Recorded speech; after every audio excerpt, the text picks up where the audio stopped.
இப்போ பாருங்கள், இந்த வெள்ளை பூசணிக்காய் இல்லை தடியங்கான்னு சொல்லுவாங்க. இதை வச்சு நம்ம ஒரு அல்வா ஒன்று செய்ய போகிறோம். இப்போ பாருங்கள், வெண் பூசணிக்காவை வந்து நான் தோல் சீவி கழுவி துருவி எடுத்து வச்சுருக்கேன். இவ்வளோ தண்ணி. இதை கொஞ்சம் நம்ம வடிச்சிருவோம்.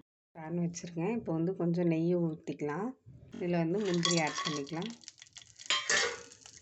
இப்போ பாருங்கள், பொன்னிறமாக வந்துடுச்சு. பூசணிக்காய் தண்ணி வடித்து எடுத்து வச்சுருக்கேன். இது அதே டைமில் நம்ம நல்லா வதக்கிக்கலாம். இன்னும் கொஞ்சம் வேணும்னா நெய் கூட நம்ம ஊற்றிக்கலாம். இப்போதைக்கு அப்படியே வதக்கிடுவோம். பாருங்கள், மிடில் இந்த மாதிரி கலந்து விட்டுக்கணும்.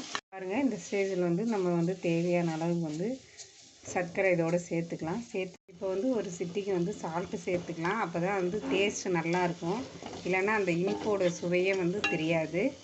பாருங்கள், இந்த ஸ்டேஜ் அளவு பதத்துக்கு வந்துடுச்சு. இந்த நேரத்துக்கு கொஞ்சம் நெய் ஆட் பண்ணிவிட்டு இதோட நம்ம ஏற்கனவே வறுத்து வச்ச முந்திரி இதோடு சேர்த்து நல்லா கலந்துட்டு ஒரு நிமிஷம் கழித்து ஆஃப் பண்ணிடுவோம்.